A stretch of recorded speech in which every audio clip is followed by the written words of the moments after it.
So hey everyone, welcome. This is the Poor Punctuality Podcast.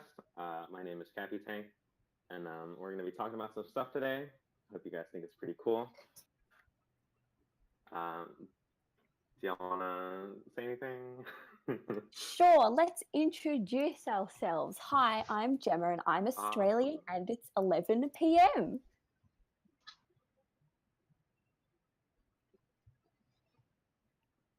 Yeah, Powie, you're next. sure. I'm Powie. I'm in Norway, and it's nice 3 p.m. So that's nice. You can find me literally nowhere, basically. To be honest.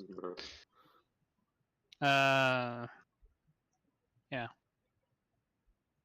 I'm Neku or Matt. I can go by either. I'm from Southern Illinois, and the current time is 7:49. I'm Kite. I'm also in the Central Time Zone. I'm from Houston, so it's 7:49. Kapitank is as well. And yeah, Texas represent. Texas is Sure. the greatest state in the country, the greatest country in the country, to be honest. Yeah, we should just fucking secede Secede. back to Mexico. We Let's should go. become our own thing. Let's go, boys. Let's go, boys. All right. So I guess I'll lead off the thing here. So for the first part of the program, we're going to be talking about some really cool YouTubers that we really like listening to. Watching. My bad, fam.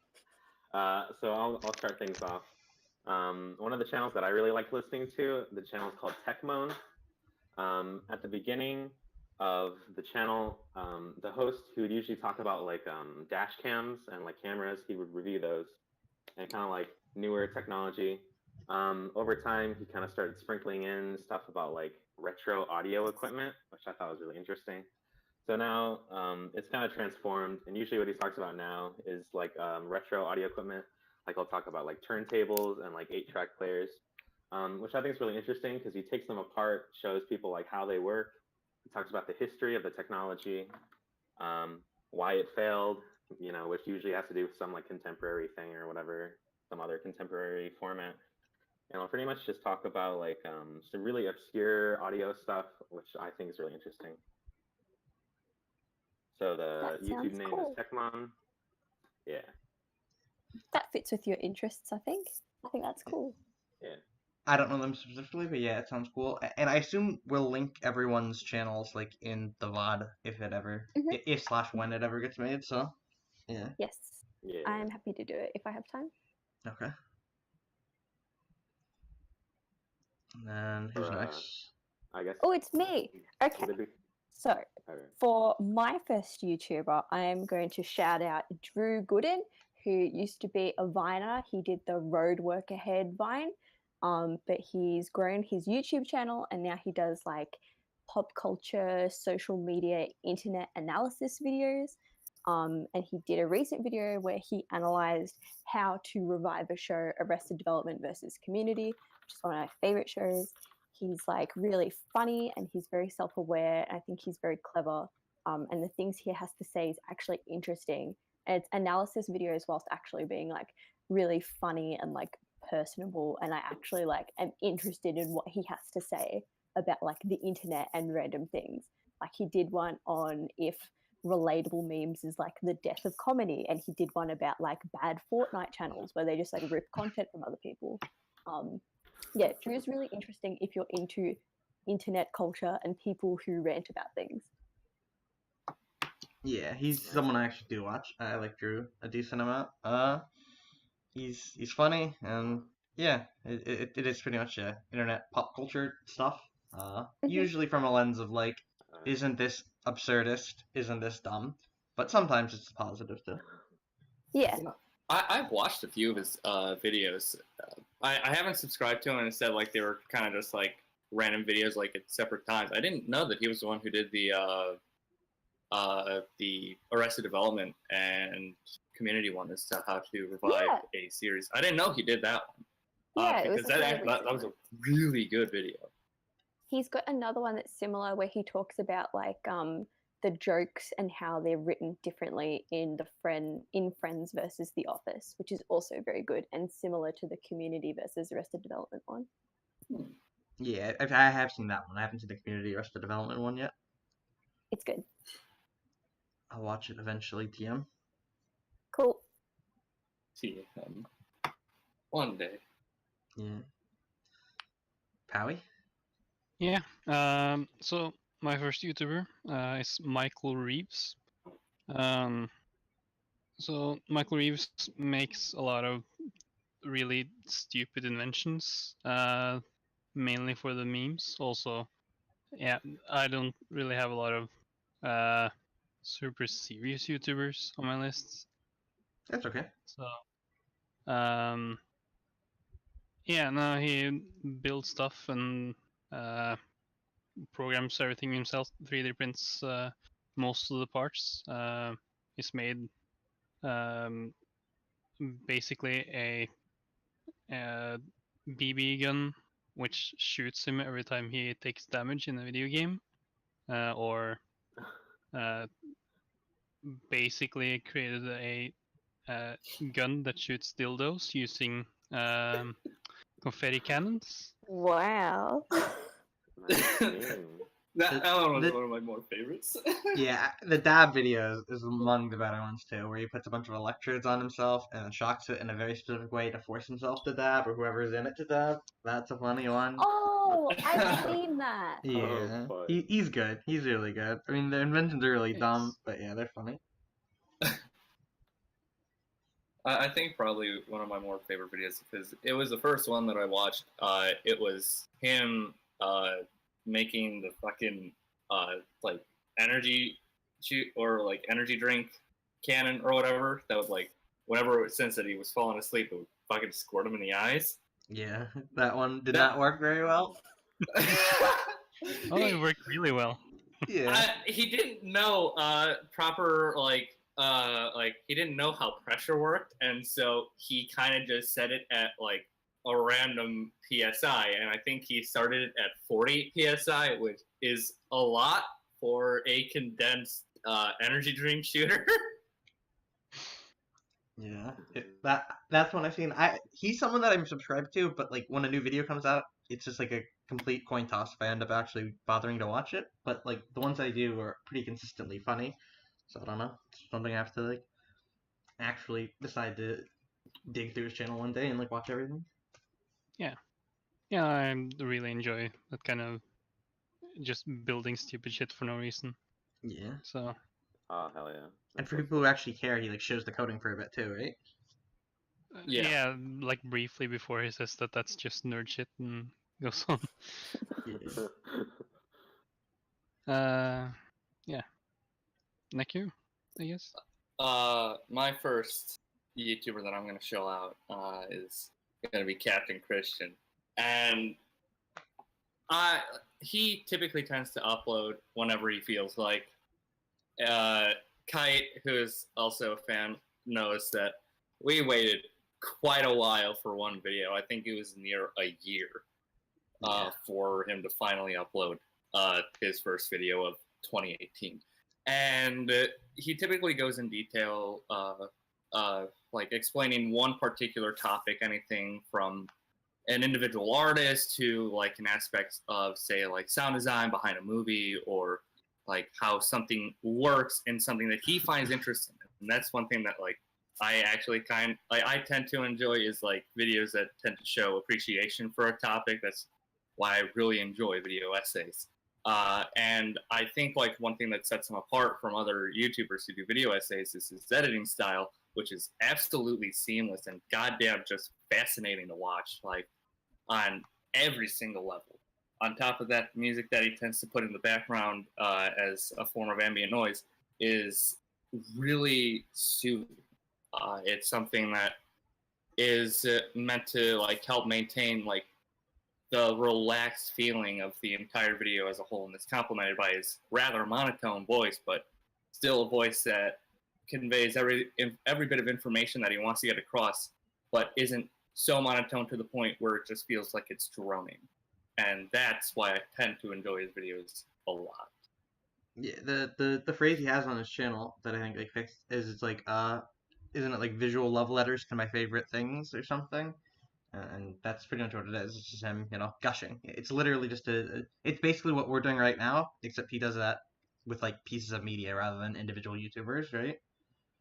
Yeah, that sounds Yeah. good. That's Yeah. just nice and passionate. I like that. Yeah, he's like the least punctual though person of all time.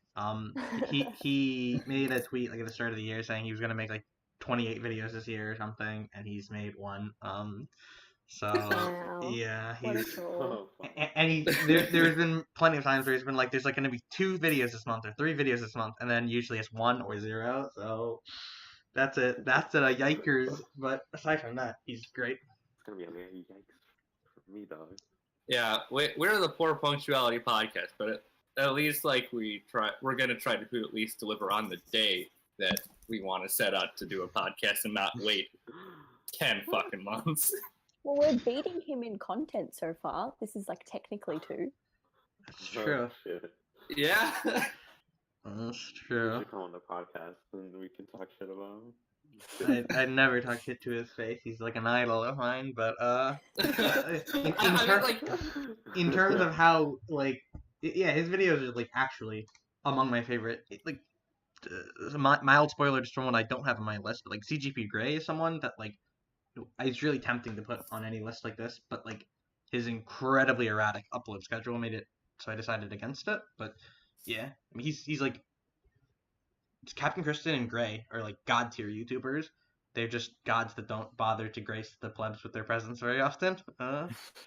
Yeah, like that's the only one thing that I can really complain about is that like his uploading can be inconsistent. However, almost every single time he updates, it's pretty much a fucking holiday for me. Yeah, he's great. Yeah, so I guess I'll do my first one. I'm probably not gonna go quite as long as everyone, but ContraPoints is the first one I picked. She uploads a video. Yay. She uploads a video a month exactly. Sometimes she always pretends it's gonna come out a day or 2 earlier than it really does, but it always comes out like each month. She does like social and political issues primarily, and her style is this weird Socratic sometimes. I don't know. It's a dialectic between her and various personas she has.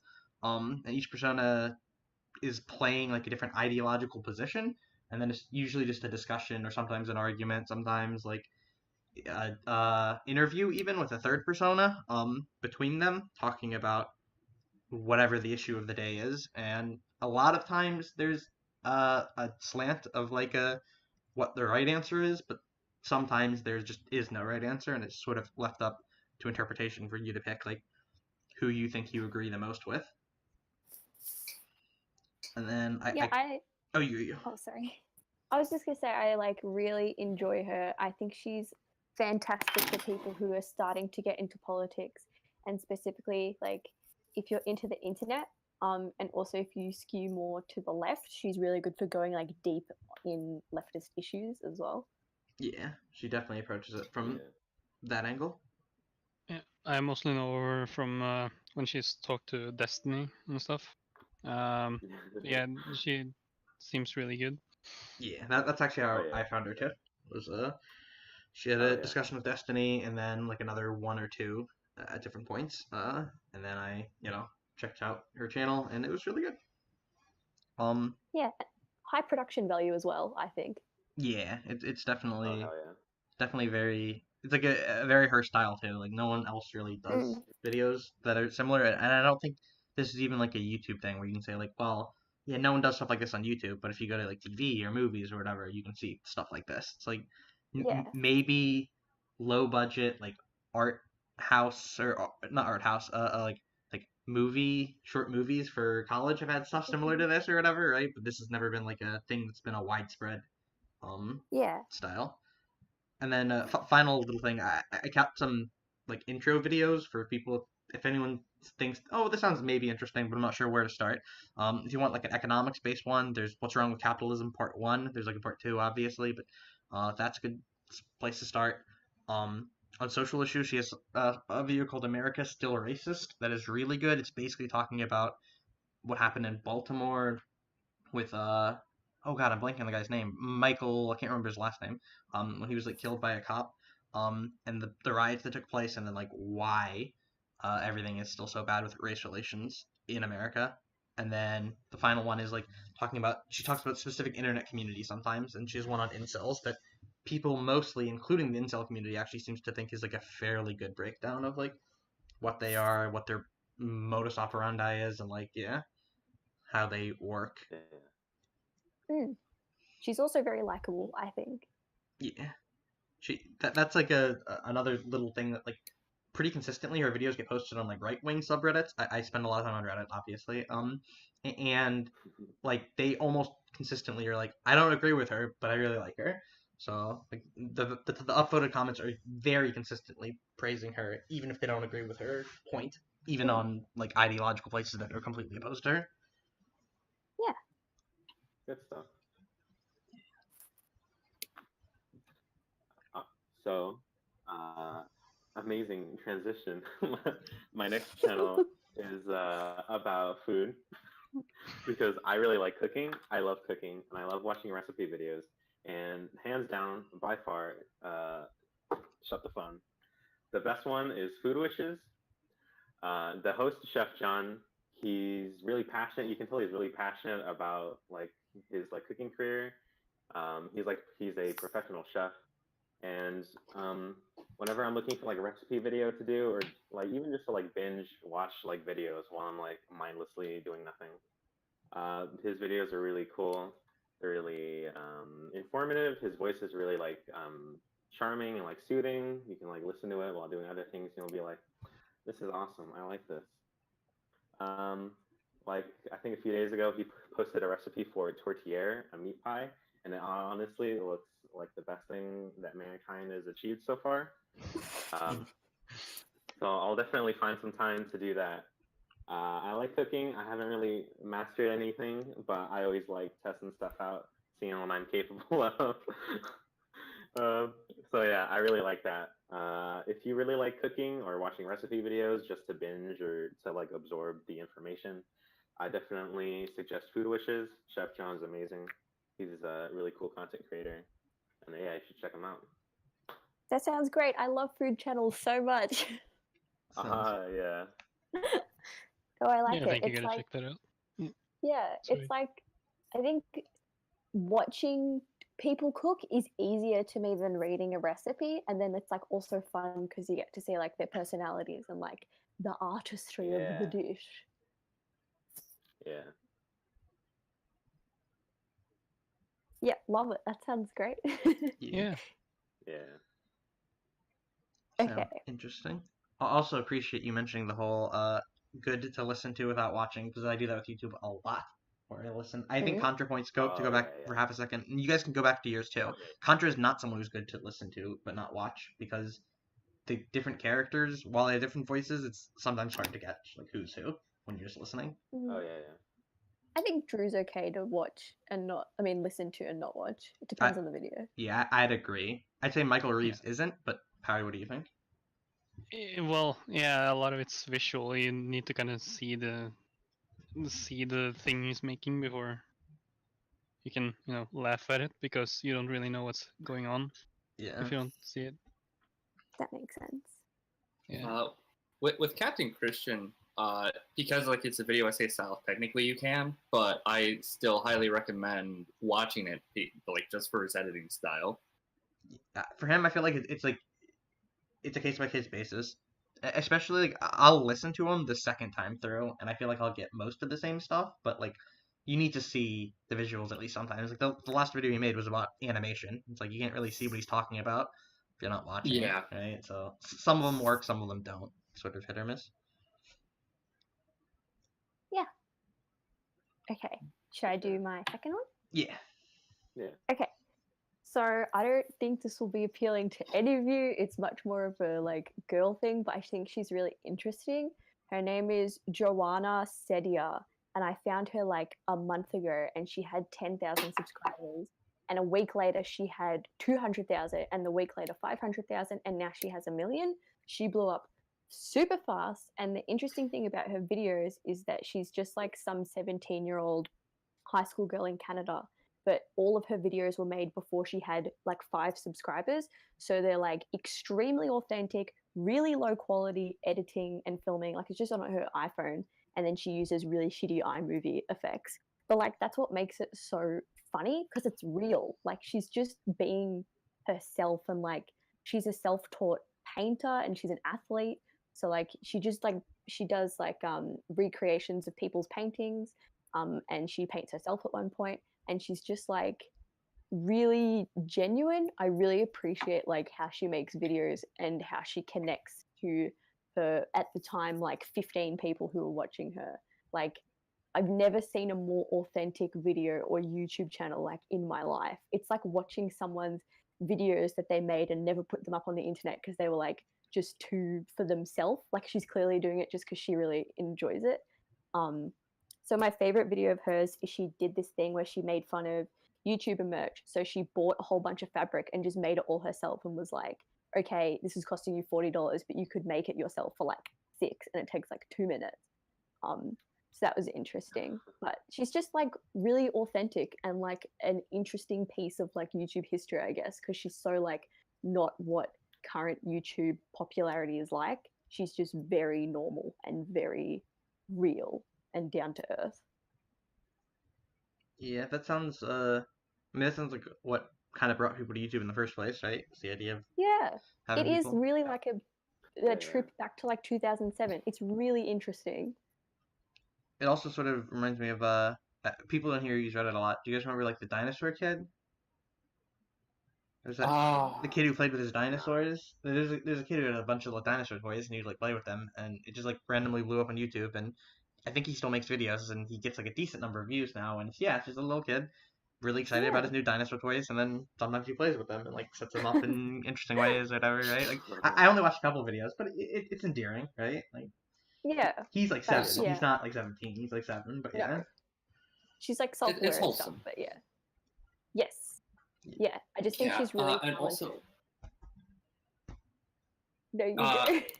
like you mentioning her age is 17, like it made me think of like the fact that like, so one thing that I found really interesting is that like Kylie Jenner, who is like the youngest billionaire ever, is actually younger than me, and she's 20. yeah, like she's actually like just a little bit younger than me though. Like I think like a month or 2, but like it's still really weird to think that these people who are now younger than me are just blowing up in popularity. So now I like have to ask myself, is this what getting old feels like? I'm only like fucking 21, but is this what it feels like? I don't know. Just like another note on Joanna is that she also, the reason her channel became popular is like, do you remember back in the day when there was like featured videos on YouTube? Mm-hmm. Yeah. She basically like got one of her videos like just for some reason peaked like the recommended pages for a shit ton of people, and like it didn't have many views to begin with, and it just like steamrolled it. And so people were seeing this video in their recommended and they were like, oh, that's interesting. And then they watch her, and all of her videos on her channel all have a very similar amount of views now, just because of that one big one. So I think that's really interesting because it is like old YouTube. Just one video set off like this whole like crazy like fire almost with her channel and like her Twitter and all her social medias. Like she's fascinating to me, as well as being like genuinely funny. Mm-hmm. That's neat. Powie. Me. So, hang on, let me just swallow this piece of chocolate real quick. Nice. Yeah. So, Circle Tunes HD is my next YouTuber.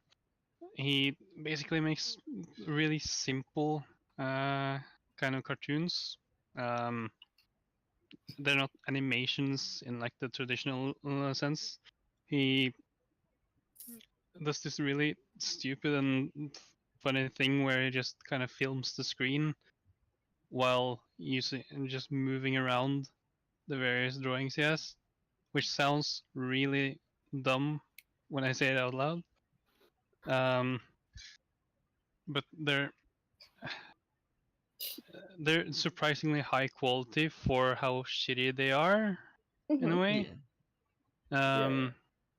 That sort of reminds me of like, did you ever see those like Newgrounds cartoons where like the stick figure fights? Yeah. Oh yeah. I mean, it's obviously different, but yeah, like where you take a really simple concept, but then you execute on it in a pretty cool way, right? Yeah, basically. And they're really funny. They're really short. They're like all of them below 2 minutes, well, for the most part. Well, that's good for binge watching. Yeah. Oh yeah. So, really short, really, really funny, and there's quite a few of them. I think I don't know how. Yeah, he uploads like every week or every other week ish. Okay. So, yeah, I'd recommend just checking it out. Doesn't take too long. So. Yeah, that's a good one. That sounds cool. I like it. Yeah, sounds like something I'll probably give a look to. Yeah, you can't say no to like a 2-minute video. Yeah. Yeah, very like true. that, and like the stick figure thing that Kite mentioned, and the concept of the channel kind of reminds me of when I was like younger, and I had the Nintendo DSi, and I had like Flipnote Hatina or whatever, and like the fucking people, and it was like stick figure fights, but then like they would spend like hours because all the punches would have like these crazy effects, and like they would have like so kind of like taking the really basic concept and then like expanding it out to be like really in depth and really time consuming. So yeah, I'll definitely check it out because that sounds really cool. Those stick figure fights were pretty good back in the day. Yeah. I don't remember them too well. Do you remember like the two that were CS, like Counter-Strike based? No. I don't okay. There was a series. There was like 2 or 3. That were like Counter-Strike based, and they had like different characters that would like appear in every single one, and I don't know. It was neat. For sure. Yeah, I remember a zombie. Like this was a series of stick figure fights. It was I don't know, the name was like some sort of pun on Rob Zombie. I don't remember what it was, and it's killing me. It used to be on SFDT Stick Figure Death Theater, if anyone remembers that. It sounds familiar. Yeah. That was a weird genre. That was kind of cool, though. Yeah, I thought it was cool. Do you remember that, like, because there's like a specific thing that people made to be able to make them? It was called like Pivot, I think. And it was like, it's like the stick figure, and then you just move all their limbs like frame by frame, and you actually can animate stuff. I used to use that shit all the time. Oh, I actually didn't hear about that software. That's actually really cool. I used Pivot a lot. Yeah, it's like do-it-yourself stick figure fights. It's great, and you can make other things, obviously, but the stick figure is like the standard one, I think. Yeah.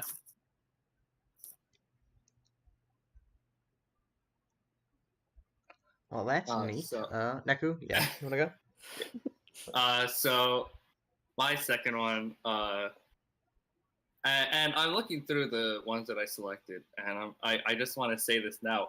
I don't know why, but 3 out of 4 of these are very have like very monotone voices. I guess it's just a trend that I typically follow. I didn't even know that until today. But I'm chilling out, binging with Babish.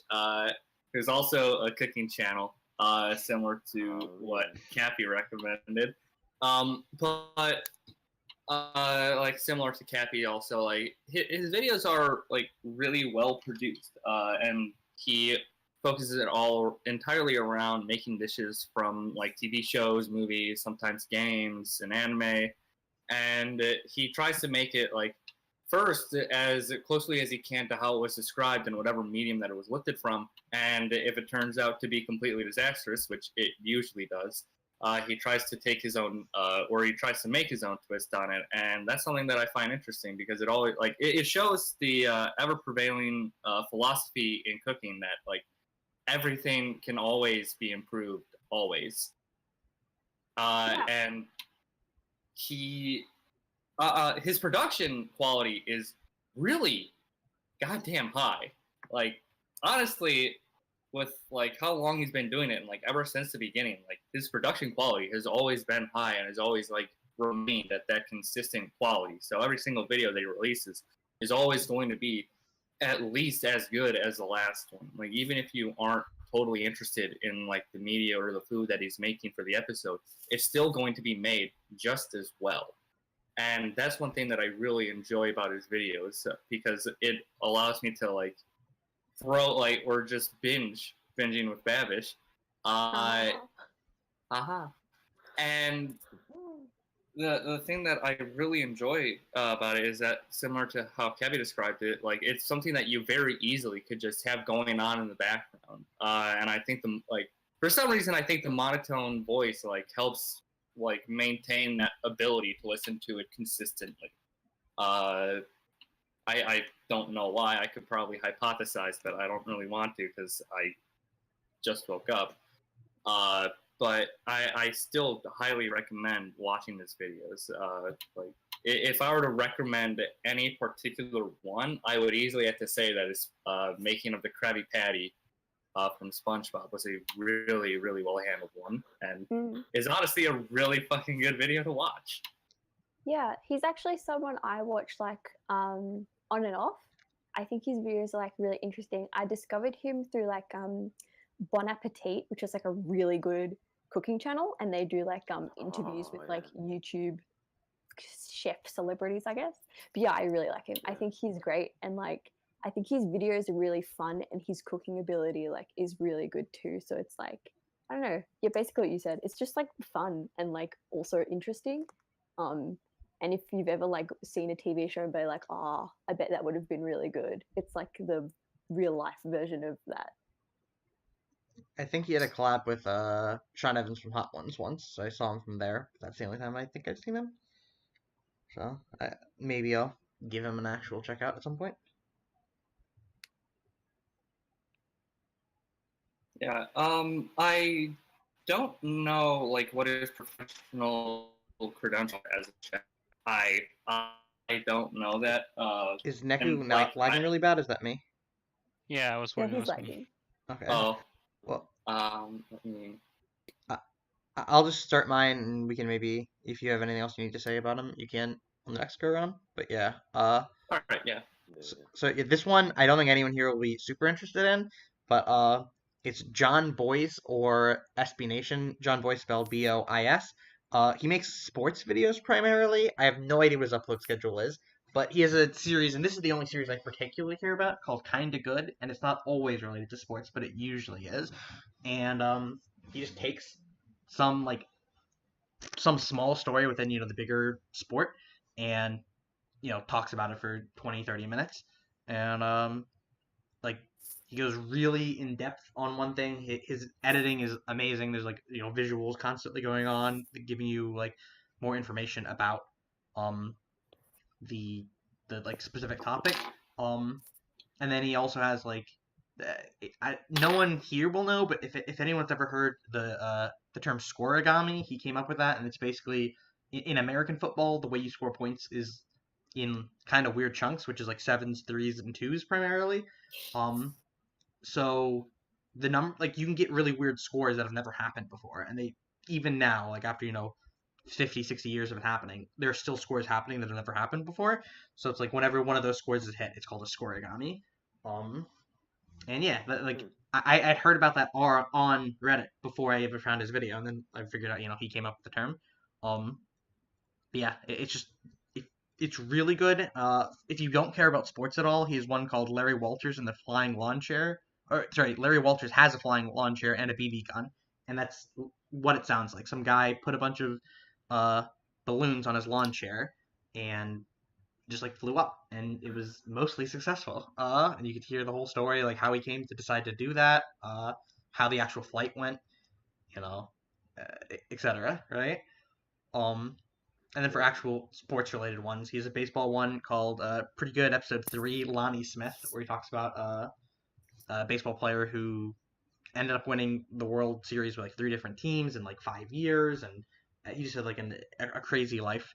And then a basketball one, Troy State 253, DeVry 141, Pretty Good Episode 12, which is about the highest scoring basketball game of all time in college, and how like that one he edits with clips of the Battle of I don't know which movie it is, but it's the Battle of Troy from Greek mythology, and he has like a specific movie that he edits like clips in between because Troy State. Yeah, he's really good if you're interested in sports, and he has a couple of videos that are probably good even if you're not. Yeah, I mean, like you've mentioned, because we've talked about him before, because it spiraled into like a huge discussion about like, oh, I wonder what like the weirdest and like highest scores for like X sport is. Yeah. Yeah, because I remember talking to you about it, and I told my dad about it, but I didn't remember what it's called, so I wrote it down so I can actually tell him now. Because my dad loves sport and he loves like analysis and interesting things like that, so I'll let him know. Yeah, it's really good. The only problem is, or a mild problem, is that like all his videos go on SB Nation now, which is like a collaborate group, right? Mm-hmm. So, the Pretty Good series is the one that's really good. I've seen them on other stuff, and I like some of the other stuff on SB Nation like a little bit, but Pretty Good is like consistently really good. Every other series is hit or miss. Okay, I trust you. You can go, Cappy. So, there's not going to be much discussion on mine yeah. for sure. Cool. So my next YouTube channel is Primitive Technology, and so it's basically the host, and he usually, the way he sets up a show is he'll bring a camera into like a forest kind of area, and he'll basically, or like each video is like themed for a different thing, and he'll basically show you like really ancient like techniques of like how to build stuff. Like he makes like wood huts and like houses out of just like mud and like rocks and stuff. And like he made like a tiled roof, which he basically just made like some like mud slabs for like tiles, and he set them out to like dry.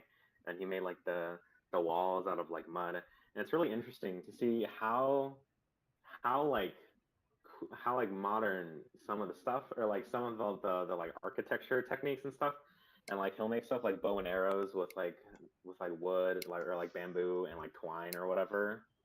And he'll make like axes and like drills and stuff like that. And it's really interesting to see how, or like because I'm sure he like researches the techniques and also maybe kind of adds some like improvisation. But it's really interesting how he'll like make these really like modern tools with like wood and like rocks, which sounds weird, but Yeah. like, and I'm sure these things existed a while back too. And like he'll make like bricks and build like houses, and he'll make like fire brick ovens or whatever. And it's just really interesting to watch. There is no talking at all in the videos. It's just like the sounds of nature, and it really kind of helps bring you into the atmosphere that he's trying to go for. You can add, or he does add commentary through like captions, and then other people online will add the captions in like other languages. So you can be absorbed into the sounds of nature. Like you can just hear like a water stream in the background, and you can hear the kind of like therapeutic sounds of him like knocking something into the ground with like a stone or whatever.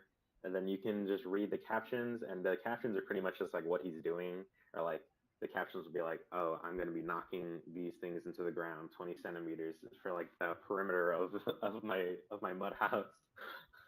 And it's just like really interesting, and it's really relaxing. And like some of the other channels I mentioned, it kind of sounds like, or like some of the other channels I mentioned is the stuff you can listen to like in the background.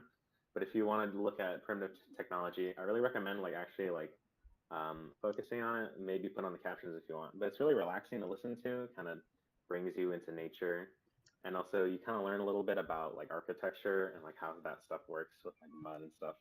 So if the world ever ends, you know how to make a mud hut out of wood and bricks.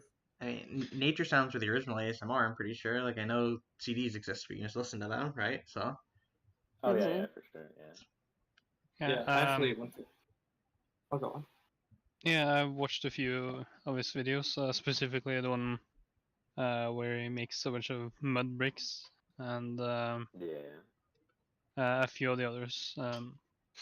Yeah, it's really interesting. Yeah. I think my favorite video of his that I watched was him making a wood hammer.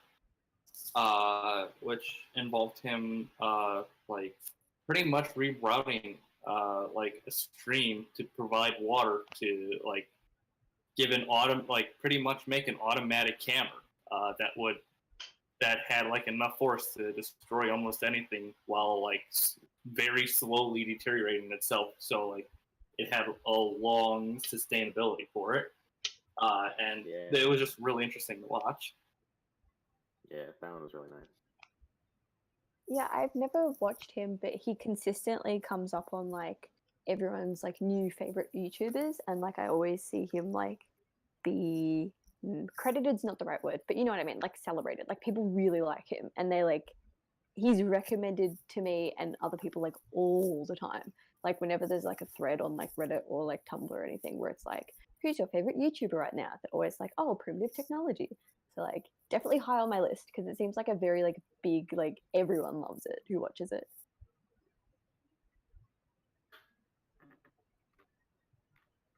I've seen a lot of people talking about it too, so I'll have to actually check it out. I think I saw a video on Reddit once, but I don't remember what it was, or if I ended up actually watching it all, so I should probably not be ADHD and like actually watch it, right? Yeah, I think there's some of his in my watch later somewhere. Yeah, for sure. He's really cool, so y'all should check him out. And I'm done with that. So, Jen, if you want to take over. Okay, so this one is technically a series on a channel because I didn't think the actual channel itself was worth shouting out because a lot of the popular series on it have already finished.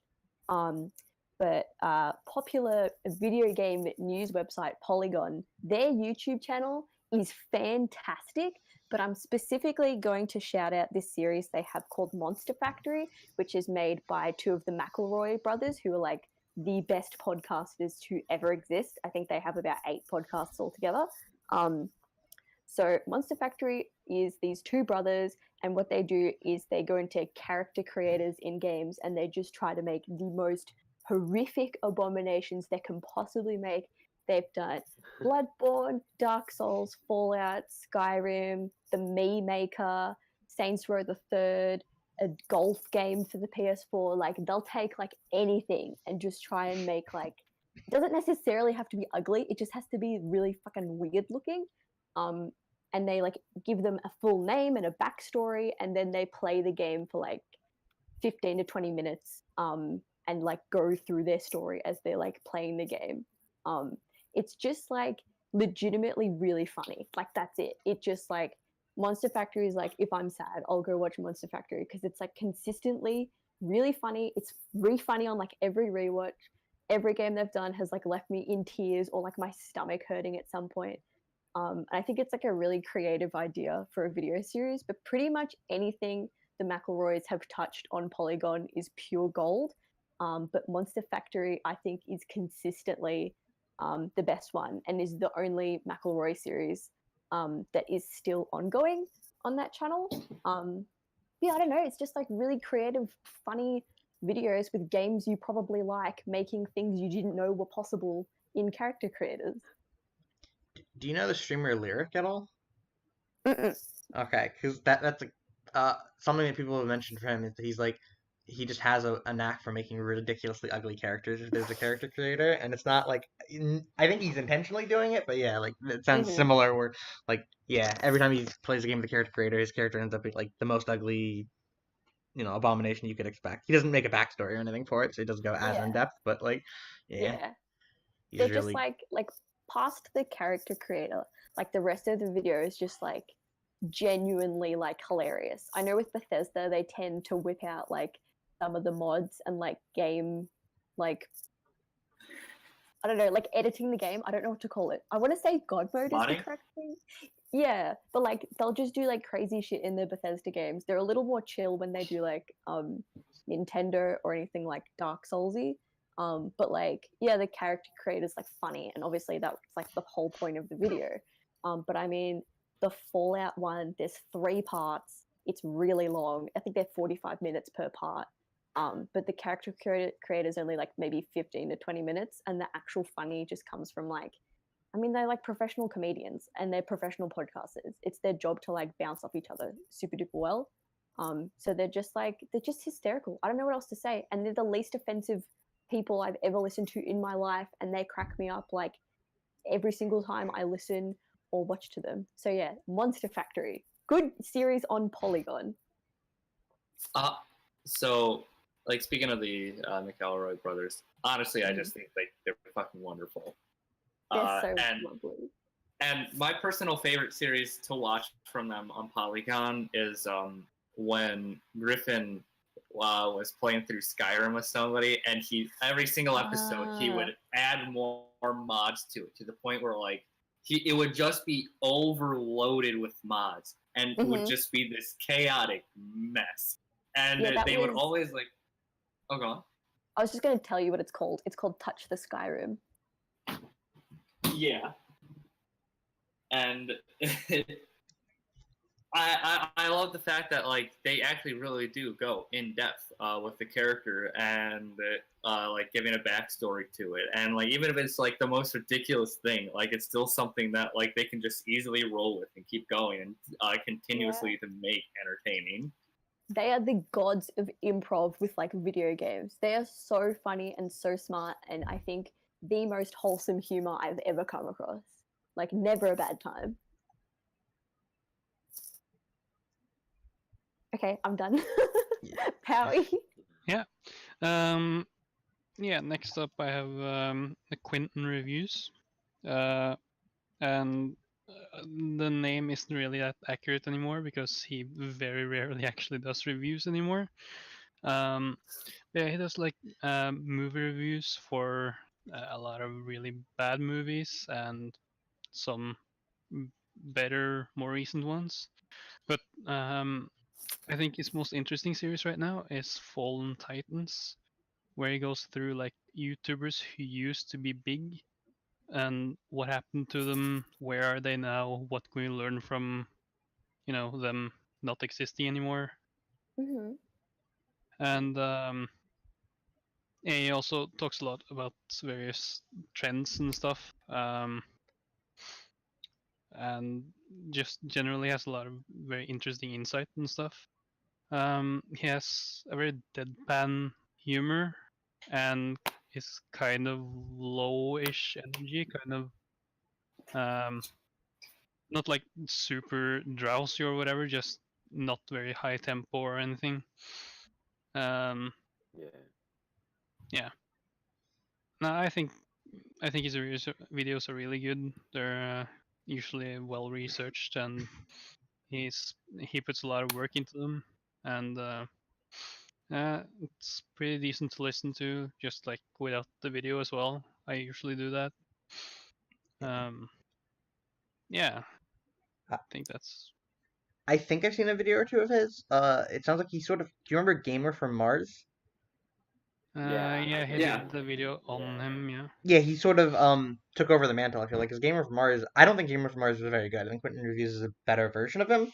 But yeah, he used to do the whole thing where it's like, this channel used to be huge, now it's dead. What happened in between, right?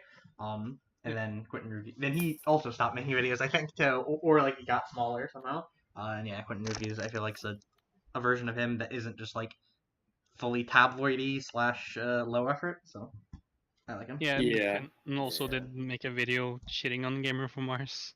Which makes sense. Yeah. I think Gamer from Mars is gone, but I actually don't know that for sure. So. I don't think I've seen him. We go on. No, I'm done. I don't. I switched over to Quentin Reviews like when he started getting popular, like because I didn't hear about him before then. But yeah, like I remember Gamer from Mars was like one of those channels where like I would watch and I would feel bad about watching because I knew during this entire time I would think, man, these videos like aren't that great, but like there's no real better substitute. So when Quentin Reviews came around, I fucking happily switched over to watching his videos, and it's been paying off. Yeah, I really enjoy content like that, actually. I watch a girl called, I think her username is like Just Angelica or something, but she's like a British girl who like does they're not super high quality, but she basically, she explains why like YouTubers' channels have been failing and why the reasons that they are and like the history of their channel. So it's like a kind of similar-ish thing because I really find stuff like that interesting because I'm like into YouTube culture. So that's a must-watch for me, I think. Yeah, for sure, same. The videos like that are always really interesting. Kind of like Neku, I also kind of watch The Gamer from Mars, but then I don't know, I just kind of stopped liking his the video persona, and then like on Twitter, he kind of rubbed me the wrong way sometimes when he would talk about like politics or just random stuff that I think was kind of weird. Like there's an article about how like the new Samsung phone is gonna have like 4 cameras on it. And my first reaction was like, oh wow, I wonder what kind of technology they're gonna use to like use all 4 of these cameras. Maybe like some super advanced VR or like AR stuff like that. But like his reaction is like retweeting the article and being like, this is just getting ridiculous. And I'm like, oh, okay. Yeah, he was never great. I just remember him existing, and then I remember seeing quite a few movies after and thinking he was like a better version of him. Yeah. And it's a fun niche. So the fact that Game of Mars got big, despite the fact that he would kind of sucked, is proof that there's like want for that type of content, right? Yeah. You can go, Neku. Continuing with the monotone creators, I'm recommending Aaron Signal. And well, the thing that I really enjoy about his is that it similar to like Captain Christian in some sense with some of his videos, it's kind of like a video essay, where he talks about like primarily games. I don't think I've seen many videos of his that aren't revolved around games. And he goes in like into immense depth talking about certain aspects of games. Like he has a video on like Spec Ops: The Line, and it goes in depth as to like the choices that you make and like the implications of what they have and like what that means for you as a player. And that's just one aspect of Spec Ops: The Line that he goes into, and it's really it's a great series to listen to in order to get like a better understanding and appreciation for some of these titles. Like some of these things, like when I play a game or like when I enjoy a game, like I never even really think about some of these things that he talks about, and then like I can go and revisit it, and sure enough, like it's something that like I can appreciate on an even like deeper level. And so I really heavily recommend this channel, like if you want to get like a better appreciation for certain games. And also his videos tend to also act as like a kind of review for the game as well, so you're like getting a double whammy of like a recommendation of a game or like saying that you shouldn't play this game. But like even if he says it like if you shouldn't play this game, like he still is talking about an aspect of it that he thinks is important to understand, like either like on a small level, like on a micro level, or even up to a macro level, as to like the importance of like this one aspect of the game. And that's something that I really, really like to see in videos. Yeah, the videos he's had that are like bigger than a single game, I've liked for the most part. I've only watched like 1 or 2 that are on a specific game, and he hasn't done too many on games that I've actually played. But yeah, I've seen a couple where he's talking about more general like full game things, like not like full games as in like a single full game, but like the game industry, right? And I really liked those. So I assume if he had ones on games that I've played, I would really like them too.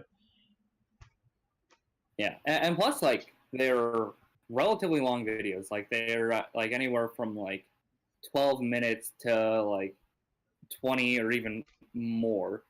And it's something that is like mentioning before, like it's something that you can throw on in the background and can still enjoy for the like large majority. I don't think there are many instances in which you have to be paying attention to the screen or to understand what he's saying. Yeah, That's good. I think fairly often he just sort of has like random footage from the game, right? And it's not necessarily footage that's like explaining what's going on in the script. Yeah, I like him. I'll go. I just realized we spent like an hour on this. So I'm gonna try to speed run. mine, and maybe we can speed run our last ones too. But Okay. yeah, so Lindsay Ellis is my third. She makes about like 1.5 videos a month. They're video essays, usually on film, and she actually went to like film school, or she went to school and studied film as like one of the things she did. She has like a lot of specific knowledge. She was the nostalgia chick for people that remember that too. And yeah, she's really good, and she started branching out recently. For like an actual film review thing, she has a series called The Whole Plate, where she takes different analytical frameworks and uses them, applies them to the Transformers movies, the Michael Bay Transformers movies.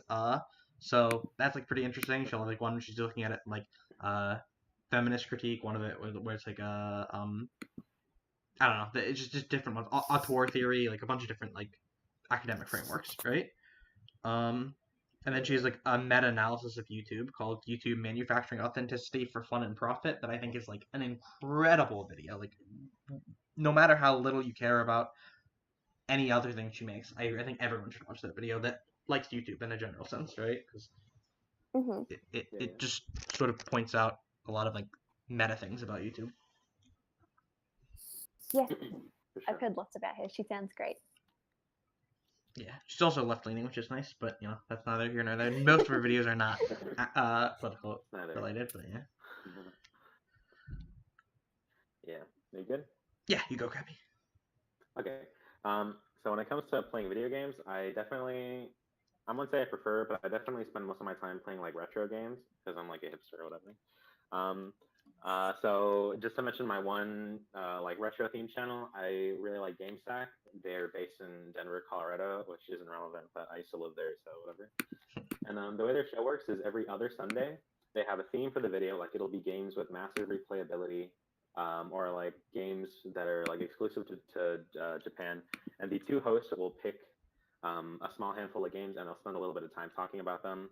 Kind of like a running theme of the show is like one is like a Sega fan, one is like a Nintendo fan, but they don't like they obviously don't like limit themselves to those. They talk about like PlayStation, and like even if they think like a modern game is relevant to the topic, they'll include it in there, and I just think it's really cool. I think it can be either or. You can focus on it, like watching it, or listen to it in the background. Sometimes I listen to it in the background for like ones that I've seen before. So I just think they're really cool. Their personalities are really funny. You can tell that they're really passionate about the like older games and the games that they play, and I think it's just really cool. Yay. Yeah, sounds good. Okay. Here's my speedrun round of YouTuber I've only just started watching. His name is Neku Jakey, and he's friends with Drew Gooden, and he makes like 5 to 8 minute videos on video games, but like very specific aspects, and it's only about why he likes them. Like he has very few that are about why he doesn't like them, but I think he's unique because he's just like really fun and funny, and it just feels like you're hanging out with him, and he always has some sort of musical instrument with him to just like randomly do a chord like whenever he feels like it. And so the structure of the videos is he'll always be on an exercise ball and he'll just green screen himself like into a game, and he just talks about how much he likes it or an aspect of it. So like examples of videos are he goes through all of the different PlayStation console startup noises and why he likes the ones he likes and what like effect that gives on you as a player. There's a video about why he loves shitty voice acting and why it should be celebrated and why it's more unique than good voice acting. And then he did one about like the loading screens in video games and which ones are good and which ones are bad and which ones like work for different genres and don't work for other genres. He has like interesting videos, but I think he's like his personality and demeanor and the way that he edits videos is just like really fun and likable, and he's really enjoyable and just feels like you're hanging out with someone from like high school who smoked a little bit of weed. That's like how I'd describe him. Yeah, that sounds really nice. I'll have to check that out. I think He's you great. linked the commercials one to me or something, and I watched it and I liked it. So Yeah, he's nice. Yeah. Should I go? yeah. Yes. Last YouTuber, Killian Experience. Oh. He's a Swedish YouTuber who makes a lot of very high quality, low quality content. like high production value, low quality kind of. Hmm. Um, uh, Basically, he makes a lot of, for example, garbage guides or garbage retrospectives to games or game series, where he describes basically as badly as he can how stuff works in those games, as well as having some more gameplay-ish videos where he plays through parts of games and adds kind of a stupid narrative to it. And it's really well done, and he puts a lot of effort into making all the videos. Yeah, and Yeah. just really funny. Sorry. He's someone who I like watch on and off because I've seen all his WoW videos, and he's so funny. He's just like genuinely really funny. Yeah. The concept sounds like something. There's like a thread in our anime that comes up every once in a while where it's like describe a show as poorly as you can and see if we can still guess what it is or whatever, right? That sounds like sort of like what he does then, right? Where he like specifically tries to do it, where like you definitely can figure out what it is, but like he's intentionally making it hard by describing it badly. Yeah. He does a WoW one from vanilla to Warlords, and it is perfect. It's like extremely accurate whilst just being like really funny. Like that's my favorite one. I think you should watch that one, Kite, because you'd like understand it. Yeah, I like WoW lore. Yeah, it's good. Should I go on with mine? Yeah. Yes. So my last one that I'm recommending is Maximilian Dude, who is a big fighting member of the FGC or fighting game community.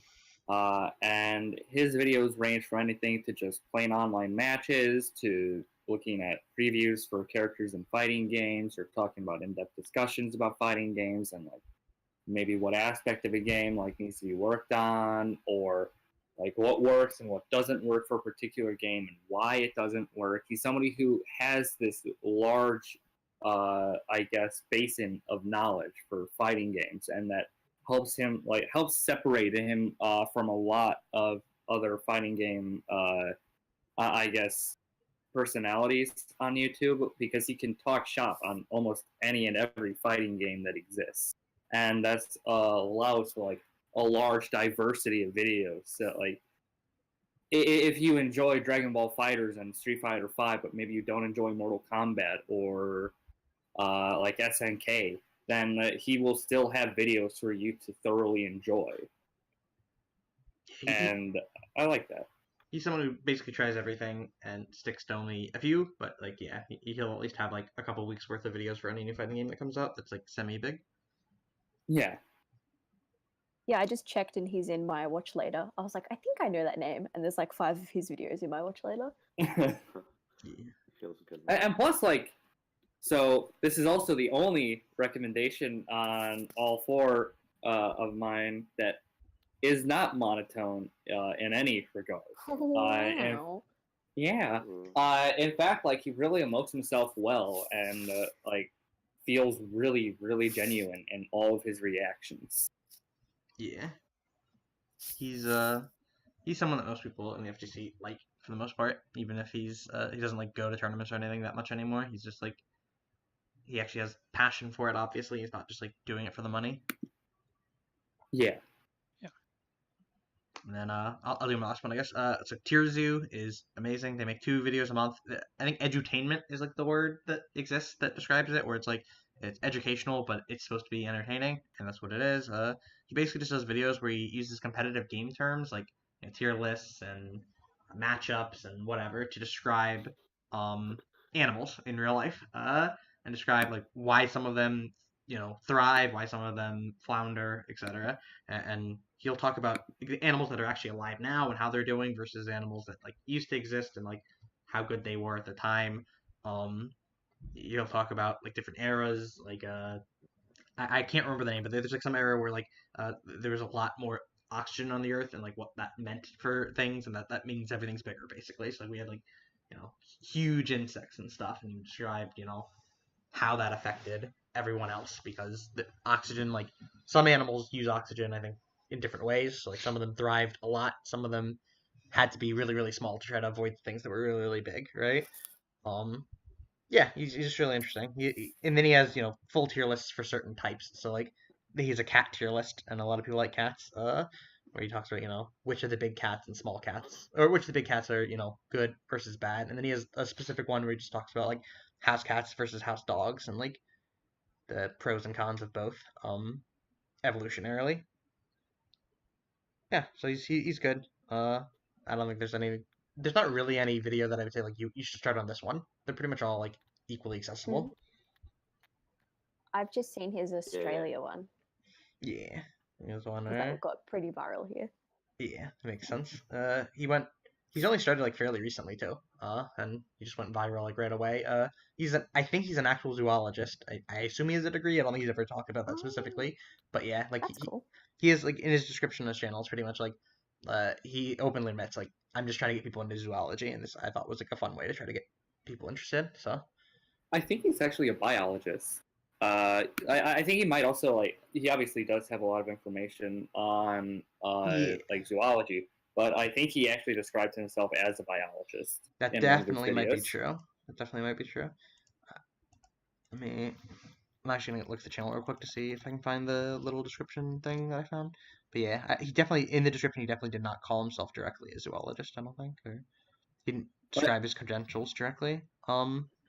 Like, I know, like, at the end of one of his videos, he said, like, he was advertising something. Yeah. It was like, if you would like more information from a biologist, let me know in the comments below. Yeah, it's okay, but actually my goal is to get gamers interested in zoology, since there's a ton of interesting aspects of it on Earth that go underappreciated. So yeah, that's where I got the zoology. But yeah, point is he has some academic background, and he's good. He makes good videos. Yeah, Yeah, definitely I will. to get into, because you and Neku post his videos, like, all the time. Yeah, they're just like, Yeah. they're really easy to just get into. It's just fun. And then if you know the competitive video game terms, it's also fun. And he also has, like, RuneScape. I was gonna say RuneCraft for some reason. RuneScape, like, sound effects and, like, damage numbers pop up whenever you see some, like, an animal attacking another animal, and I don't know. It's just, there's just some nostalgia stuff in there for people that care about that game, and other games too. But that's, like, one he uses a lot. It's very, very niche, like, to say the least, and because of that, I think he, like, very easily has, like, the domination of, like, that aspect, or, like, of that area for YouTube, and he handles it very well. Like, he, like, every single video is consistently good. Yeah, he's someone. Most of the other people, like, Contra is fairly consistent, but there's definitely ones I like more or less. SB Nation has a bunch of videos I don't even like. Lindsay Ellis and Tierzu are both, like, I don't think I've ever watched a video and gone, like, that was whatever. Like, they're always good.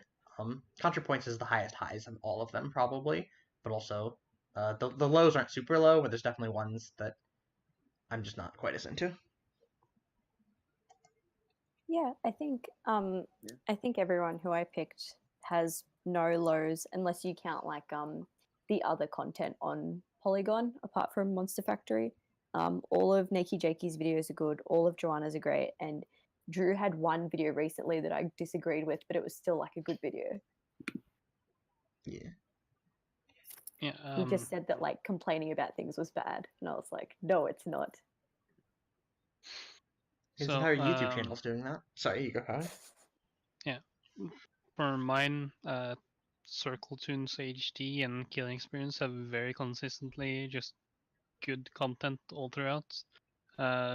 Michael Reeves also, usually, though he has a couple of videos where basically whenever he's not making stuff, it's kind of less interesting. Quinton had a period where he did a lot of Q&As, which weren't that super interesting, but other than that, they're pretty consistently really good. Okay. So yeah, we've been going for a long time. Do we still want to try to do the Kavanaugh memes real quick, or do we want to cut it? I'm definitely okay going for it, but yeah, I just realized that, like, we've been live and in the actual podcast part for I think about an hour, right? Do you Yeah, I wanna- think we Yeah. started like an hour and 10 minutes ago. I think we actually managed to start talking. Yeah. We started roughly an hour and 10 minutes ago. Yeah. In a way, I kind of want to do Kavanaugh now because it's timely and it almost forces us to go fast. Because I almost don't want to think too in depth about Kavanaugh, but yeah, it's your guys' call. And I'm here as the I feel like- womanly voice, and I'm not here for the next 2 weeks, so let's do it. Yeah, for sure. That, and I feel like if we did try to dedicate an entire episode to it, I feel like it would take us like 20 minutes. Yeah. So I have a bunch of like random tabs open that I think are interesting or whatever. One positive thing is after this. So I mean, everyone who doesn't know, I guess the quick brief overview. Kavanaugh's a Supreme Court justice nominee that is now confirmed. But for a long time he was hanging in the wings, and he's a bunch of sexual assault allegations that were sort of kind of investigated but not really. And then he got nominated, or he got confirmed anyway. So like the fallout from that. Oh, you. Because a 1 week purposely neutered investigation is totally enough evidence to say that he's a totally innocent man. Yeah. So just to be definitely. clear about the problem with that investigation, in case people don't know. So the FBI did finally do an investigation, even though it took a long time before they actually were able to, or were allowed to, or whatever. But when they did, they only talked to people who supported Kavanaugh's statements, and didn't talk to anyone who supported Ford. Is it what's her first name again? It's a Christine Blancy Ford, I think, something like that. Yeah, it's- Christine. Dr. Christine Blancy Ford. Anyway, so the FBI didn't interview anyone who supported Dr. Ford's testimony. Dr. Ford was the person who was the main person raising allegations against him. Yeah. It's important to note there was other people that were willing to testify too. She's just the only one that the GOP decided to bring forth directly to them. Mm-hmm. So She got the lion's share of the attention. Yeah, like I have this article up by the New York Times. It's written by Karen Urish and Troy Griggs, and it basically goes more in depth on who they interviewed and who they didn't. So the people that were interviewed by the FBI, one of them is Deborah Ramirez. She was the second accuser for Kavanaugh. Some of Kavanaugh's like classmates, I think in college, maybe high school, and one of Dr. Ford's high school friends, and then 3 unknown witnesses. So then they have a list of people who could speak to sexual assault allegations, but I guess they didn't interview. And there's one. Well, actually, first off, they didn't even interview Ford or Kavanaugh at all. And this list of people who could speak for them is 1, 2, 3, 4, 5, 6, 7, 8, 9, 10, 11, 12, 13, 14. So they have 15 people that they didn't interview who could speak to sexual allegations, or who like publicly said that, yeah, I can kind of corroborate, but they didn't interview at all. Then they have this other list of people who could speak to lying under oath about drinking, or Kavanaugh having like a drinking problem. Kavanaugh himself, and 1, 2, 3, 4, 5, 6, 7, 8 other people. So there's like about 20-something people that they didn't interview. Apparently, they were like held back from viewing some like documents. I don't want to get too into like super conspiracy stuff, but basically, like, I don't know, it was a really limited investigation, and that's what kind of like pissed me off about it. Yep. I think for me, like, the entire thing, just like, I don't know, it's not even anger at this point. And it's not disappointment either. I mean, you elected a president who has sexual assault allegations. Like, it's not particularly surprising. But it's just like, I want to say, like, defeating. Like, it's just like, I don't know. It, like, I know that's not the country I live in, but, like, it still reflects, like, you know, the Western world and whatever. It just, For like, sure, yeah. it just feels like shit.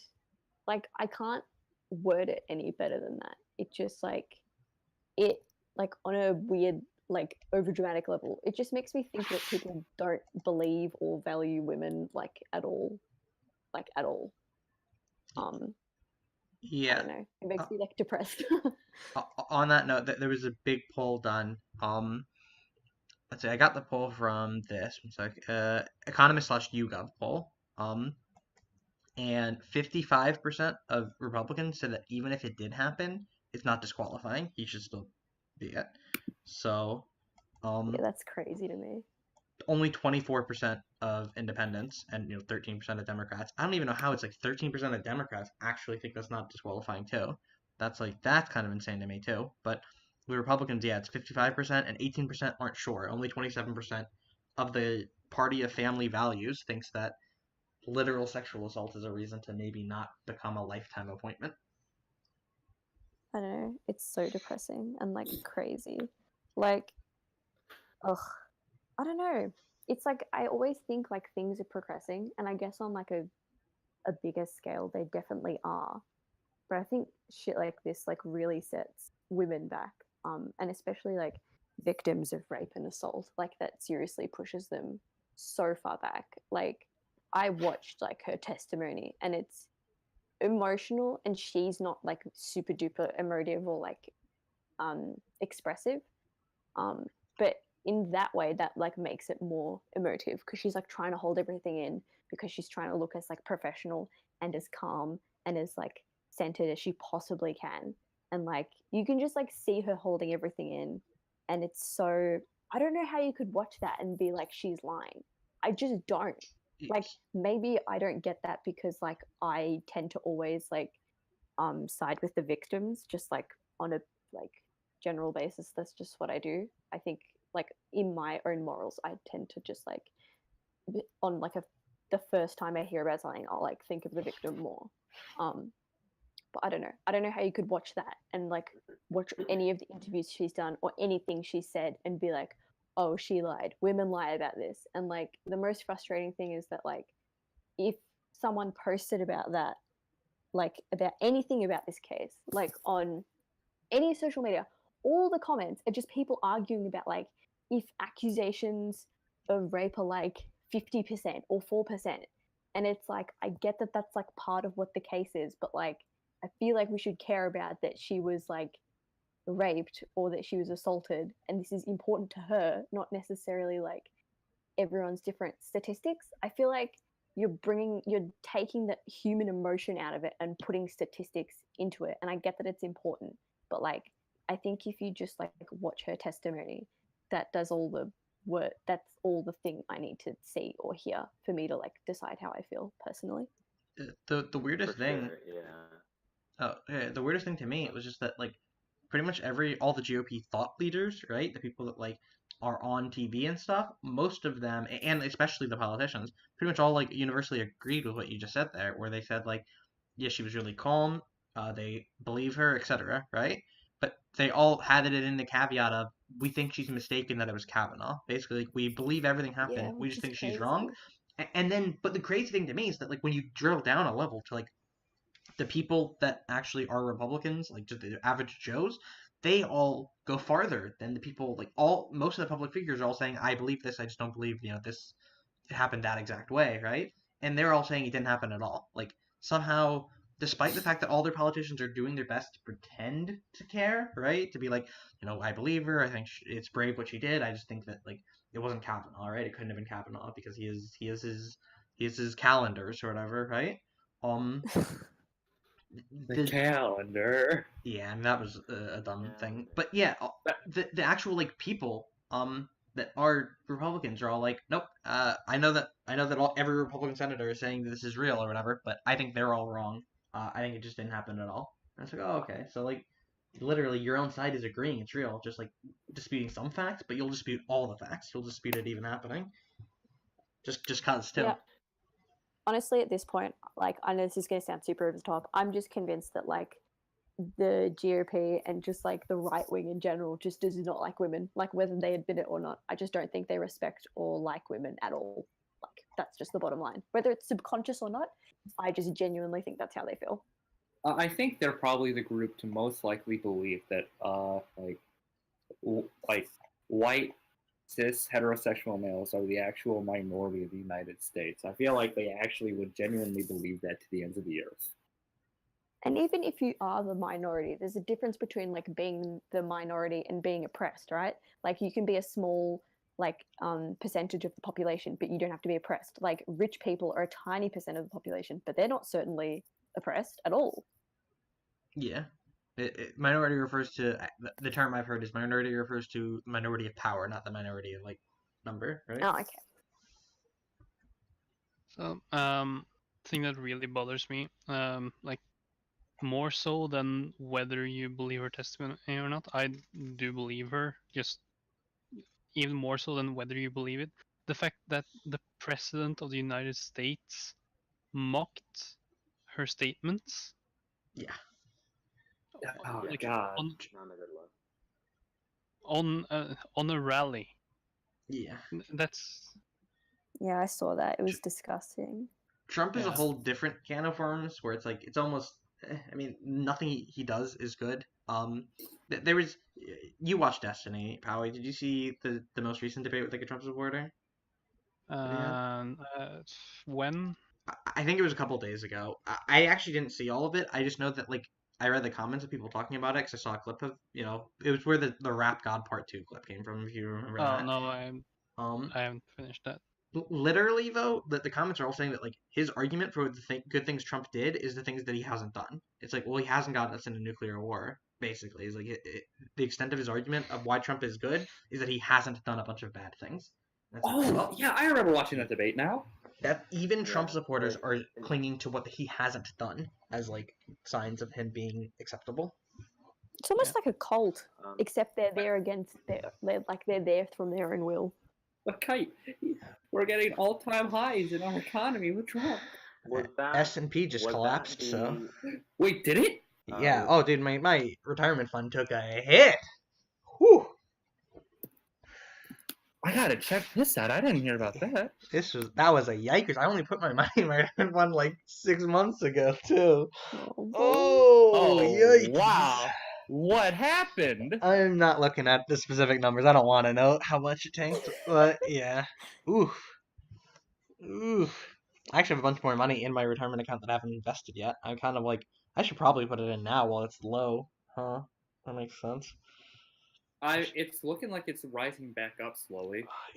S&P is like a internal index. It's never gonna actually stay down for long, but it collapsing is still like a bad sign, right? Whew. So back to Kavanaugh himself Yeah. for a second, if that's fine. Yeah, go for it. Another issue I have is that, like, regardless, really, of whether or not the sexual assault allegations, like, Took place? whether the sexual assault took place, just his behavior during the hearing and during all the events before and after should have disqualified him.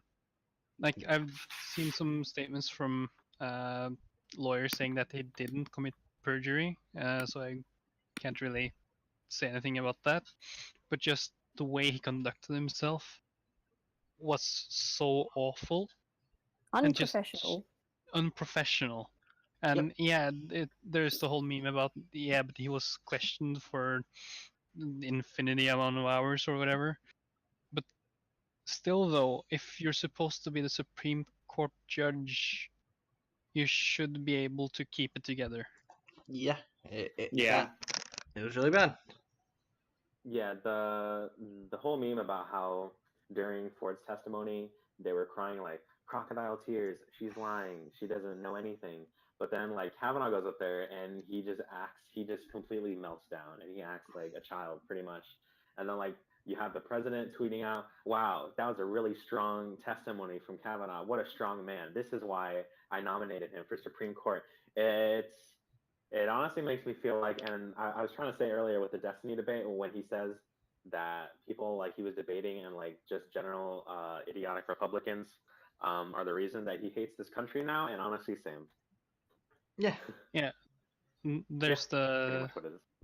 there's the whole meme about people saying that Trump only wanted to nominate Kavanaugh because Kavanaugh made statements that the president should be able to pardon himself.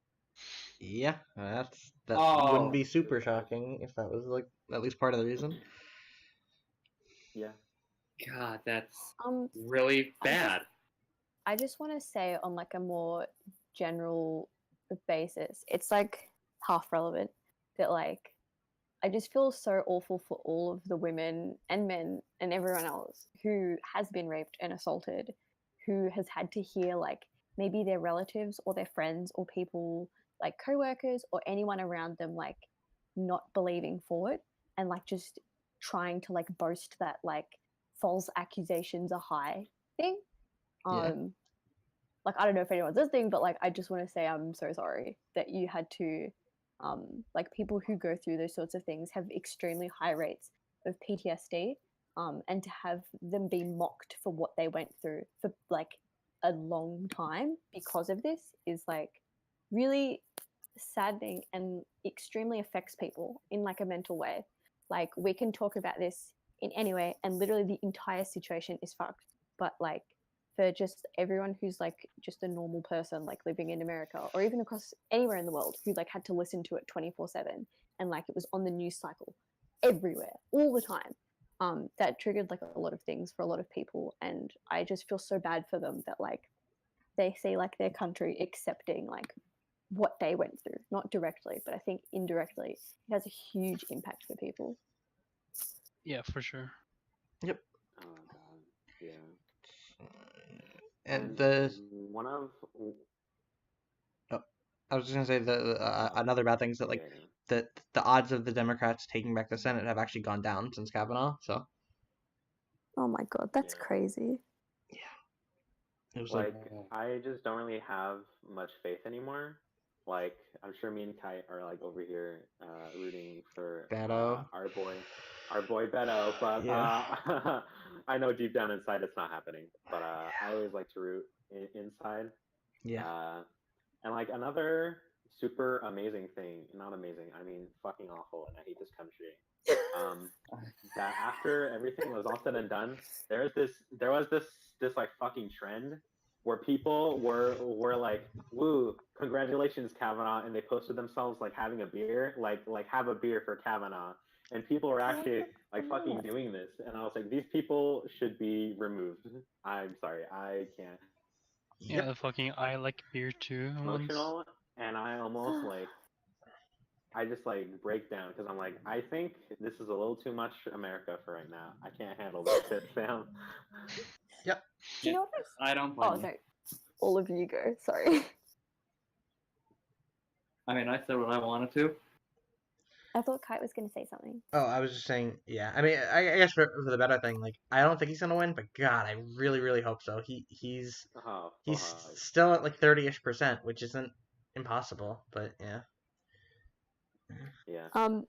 This is like related to the Kavanaugh thing, but mostly with Ford. Is like I don't know why, but like when I was looking at on Twitter, there are a bunch of people like just diagnosing her with mental illnesses, which was so weird on like so many levels. The people were like, "Oh my god, she's like a pathological liar. She's so narcissistic. Blah blah blah. Like this is the traits of like a serial killer." And I was like, literally, what? Like, how disrespectful could you be to someone that like you think that this didn't happen so bad that you have to like armchair diagnose them as a pathological liar? That's just wild to me. Like, not only that, but also trying to unprofessionally diagnose a professional psychologist. So stupid. Like, Jesus. The cognitive dissonance is really high. The other thing I wanted to like quickly bring up is that like I don't know if any of you guys notice this if you like follow like r/world news or r/news or anything like that. But during the whole time that this case has been happening, like every few days they'll be like, oh, in 2013 this girl lied that like someone raped her and now he's in jail, and like it's like, okay, that's shit that happened, but it was like 5 years ago. Are we just bringing this up now to be like it's a thing? Like oh my god, I saw it so much on Reddit and I saw it nowhere else, and maybe that just has to do with like who I'm following. But I saw so many people like pumping out news articles of like, oh, false accusations do happen, and like here's proof of one, and like here's another proof of one, just like everywhere. And it's just so disrespectful. And you look at the comments and it's all about fraud, and it's gets me so mad. Anecdotes are the Yeah. last bastion of the Republican Party. Oh fuck, yeah. But Kite. On Oh, sorry, Cappy. Hello, because like I think I mentioned this or whatever, but we're on the podcast now, so whatever. So like on Twitter, I saw this like Twitter moment, because you know how you can make Twitter moments, and it was this dude. I forgot his name. Fuck his name. Fuck him. He doesn't matter. But like he made this like Twitter moment of like 70 false rape allegations to show that it does happen, and it was honestly one of the most triggering things ever, because he makes this list. People in the replies are like, wow, thank you so, like they're acting like he's like the second coming, dude. Like they were like, wow, thank you so much. And then he like replies to this praise with like, please donate to me on PayPal, guys, so I can keep working. Holy I shit. saw you replying to There- that. There's like 5 levels of like fuckery going on right now. Yep. And then like you have people retweeting it with like, wow, this shows that she's lying. And it's like, honestly, okay, so yeah, like Jen was saying, I tweeted some stats that took like a minute of Googling, but whatever. Right-leaning people aren't good at Googling. So Google's a leftist cabal, okay? so like the stats were that, okay, so first off, not even all sexual assault like acts get fucking reported at all. Yeah, the majority Second of don't. all, of the ones that do, the majority don't. So of the ones that do, it's statistically that like 4 to 8% of them are false, which is honestly, I know right-leaning people aren't good with numbers, but that's pretty low. So like for you to like extrapolate this to like, I don't know, I just hate this like attitude that people have like gotten of like, and like it's so funny because like Republicans will be like, my facts don't care about your feelings, but then like Republicans go on this like 20-minute rant of how like their fucking feelings affect how they fucking live, and it like it makes me so angry. Please Obama, come back. My anecdotes don't care about your feelings. Yeah, that's pretty much it. Oh, Yeah. but like I was gonna say as a mini meme, don't forget, guys, that data is just the plural form of anecdote. Oh my god, Lauren Southern. Oh god. I do want to say as well that like obviously this is like a Republican thing, but this is like just a right-wing thing in general. In like in my country, this is something that happens. Like it's super common. It's not Yeah. just a Republican thing. I just the right in general is I don't know, it's literally anti-fact, and a lot of them know it. Like the hope is that enough stuff happens that people that actually do care about the facts and just like and know at least some of them will like notice the fact that the Republicans just don't seem to care and never change their stance on them, and will or you know the right in general, and will change how they vote. But you know that's only going to be a few people probably. I know. Actually, here's a quick thing I want to mention. Like, so since this has happened, I'm looking at 538, which is, if anyone here cares about American politics, 538 is like a very good website. They have like stats and positions, like odds of whatever, like whoever to win, right?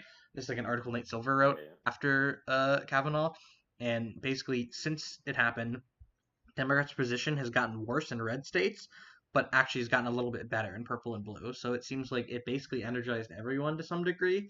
So, but to get the Senate, we needed to win a bunch of red states.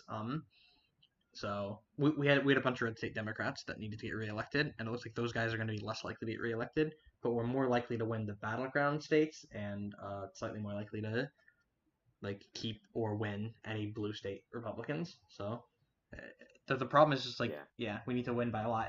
This is like another thing. Like we talked about this in like another group at one point, but like last election there was like 24 Republicans up for re-election and like 9 Democrats or something. The Democrats won by like 56% of the vote or something, maybe 54. I think it was like somewhere around there, right?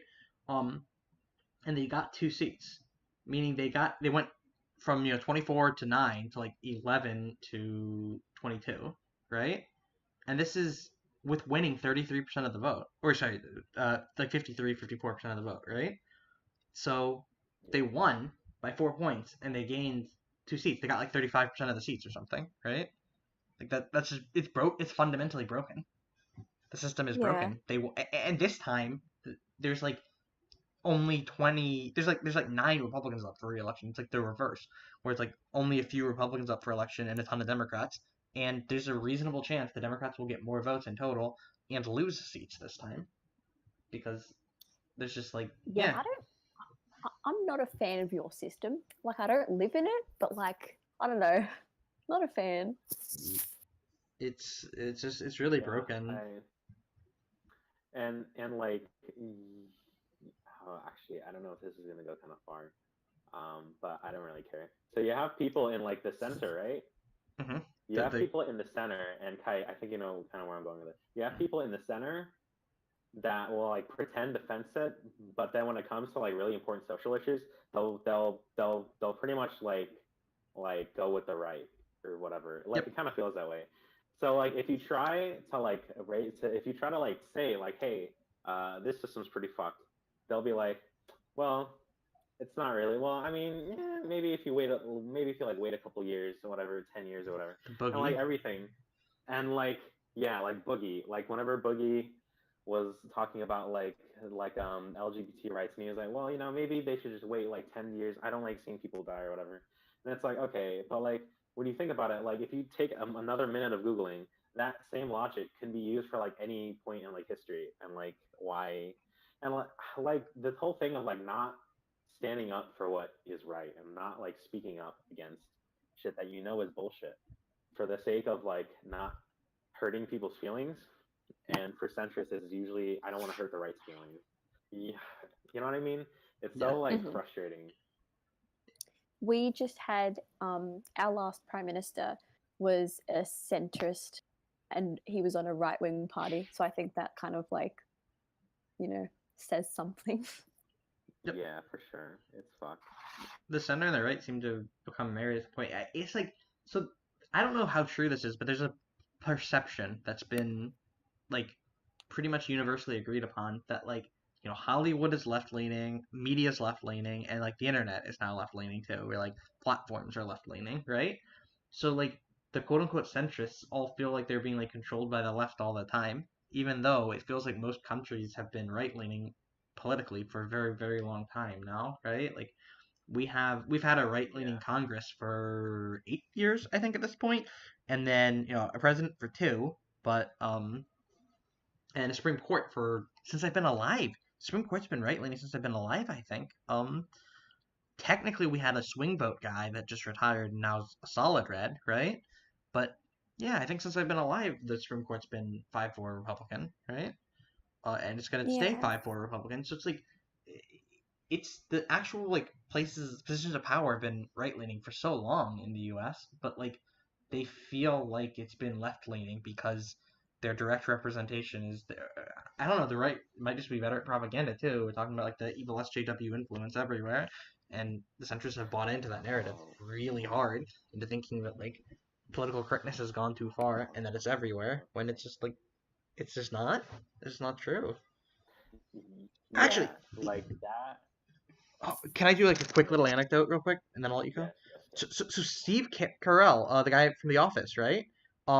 He actually had an interview like yesterday, I think, where he talked about how he doesn't think The Office could get made in today's political climate. It's crazy. Of course it could. It's still wildly popular right now. People still like The Office, right? People were mentioning like Always Sunny in Philadelphia is on, and it's way more edgy. It's not even close. South Park is still on. It's way more edgy. It's not even close, right? So the idea that and I think he's a left-leaning guy in general, but he actually has bought into the SJW narrative enough that he thinks that The Office is too edgy for today's standards. It's not. People love The Office and would love a new Office that was the exact same again, right? Like, yeah. Yeah, I hear people talk about The Office like all the fucking time. It's crazy popular with young people too. The people that are the farthest to the left, probably, love The Office. They know that it's politically incorrect at times, but that's not a problem, right? Like, I finally got around to watching it this summer, and yeah, no, it's just good.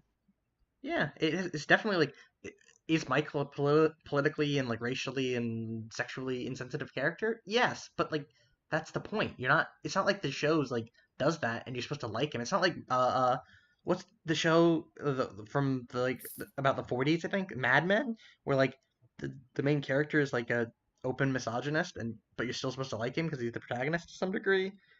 I think that's what it's called. I haven't actually seen it. I just know it exists. Don Draper, I'm pretty sure is the name of the character. Yeah, Um, I yeah, think that's Mad Men. yeah. That's Mad Men. So like you almost have to empathize with him to some degree, and almost that's like an intrinsic part of his character. So that you could argue like maybe people would be a little bit unsure about, but like the main character in The Office is Jim primarily. That's the one you're supposed to empathize with, right? And there's other characters that are as big, and Michael might be as big as Jim, but like you're not supposed to think that Michael's political viewing or like feelings are good. You're supposed to think, well, like Michael has a good heart, but man, what an idiot, what an asshole too, right? Yeah, Jim's kind of supposed to be the like window, the link to the viewer, the kind of everyman that you're supposed to relate with, Yeah, or relate to. And yeah, Michael's clearly every time he makes those like really stupid comments, it's just universally just looked down on by everyone else in the show. yeah, not endorsing it at all. So yeah, I know that was a tangent, but like I just thought it was like a perfect crystallization of the whole SJW, menace, or even left leaning people buy into it sometimes.